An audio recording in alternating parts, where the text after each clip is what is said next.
The NCAA is once again under fire for its handling of name, image, and likeness, NIL, compensation after a historic $2.8 billion settlement over past restrictions on athlete earnings. As the governing body of college athletics prepares to implement revenue-sharing policies for student athletes, critics argue that its latest regulatory approach is yet another attempt to maintain control over a system that is rapidly evolving beyond its grasp. The $2.8 billion settlement and the future of NIL revenue sharing. The settlement, which is still awaiting court approval, is a response to multiple lawsuits that accuse the NCAA of unlawfully preventing athletes from profiting off their NIL. It provides billions in back payments to former college athletes who were denied these opportunities under previous rules. Moving forward, it establishes a framework allowing schools to share athletic department revenues with their players, effectively marking the end of the traditional concept of amateurism.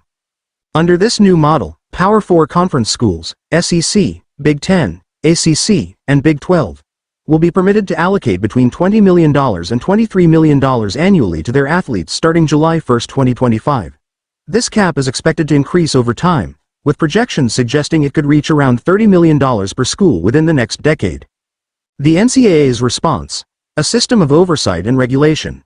Rather than embracing a completely free market approach to NIL, the NCAA and its most powerful conferences have announced a plan to regulate NIL transactions under the guise of maintaining fairness.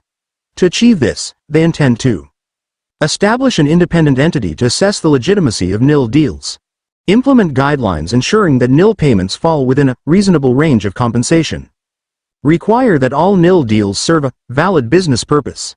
This enforcement mechanism will be overseen by a committee of 10 athletic directors, who will determine whether an athlete's NIL contract meets these standards. The committee will partner with Deloitte Consulting LLP to evaluate deals and ensure compliance. If a school is found to be offering NIL deals outside of the NCAA's definition of fair market value, it could face fines or restrictions on future NIL opportunities. Criticism and potential legal challenges. The NCAA's attempt to regulate NIL has drawn sharp criticism from legal experts, athletes, and analysts who argue that it contradicts the very principles of the free market.